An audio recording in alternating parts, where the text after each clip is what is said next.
All right, I talk about this a lot on here, but we get new followers, and so I want people to see what we're about. So safe freedom is what I think most people want for their dogs, and that's just exactly what Kona's doing right now. What it means is she minds us while she's on her free time, sniffing, running around, going out whatever distance she wants to go to. And minding us means she's under voice control. So if I say something just once or twice, she knows what it means and she complies with me, right? No funny business, no blowing me off, no, oh, I'm sniffing, I'm too busy, I can't hear you. None of that, okay? It's, you need to respond. So something like this, a recall. Kona, come. Good girl, sit. Good job. Little awkward sit, that's okay. Heel. Good girl.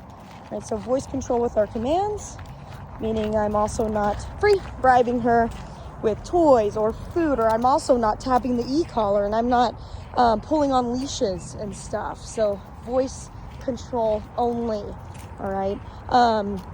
She won't even eat food or play with toys out here anyway.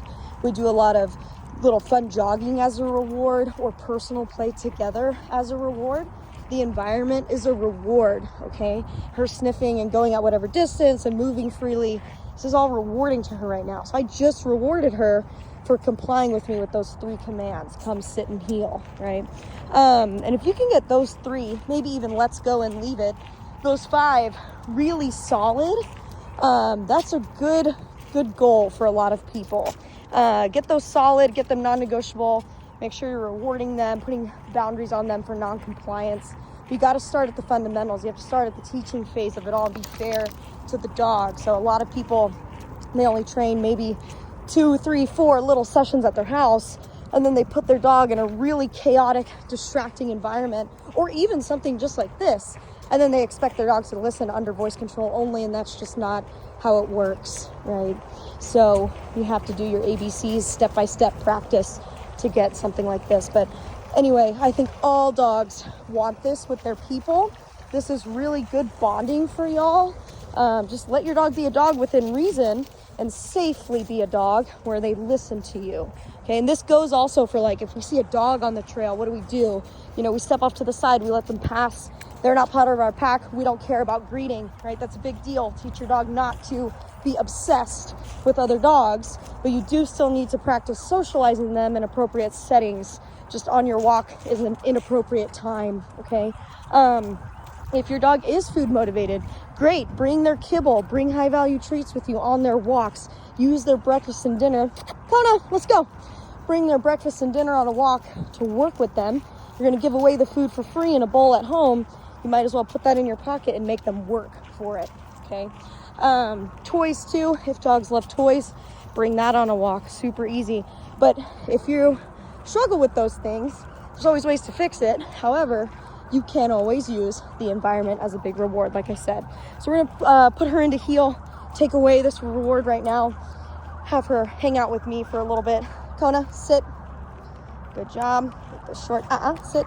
There you go. Heel. So basically just have her work a little bit. Kona, heel. Very nice. So on your walks, flip around what you're doing. You can have the freedom for your dog. You can work with your dog. Think about this too. Every outing that you have is a working outing. It's a training outing. It's an opportunity, right, for your dog to learn how to work with you and just live life by your rules, right?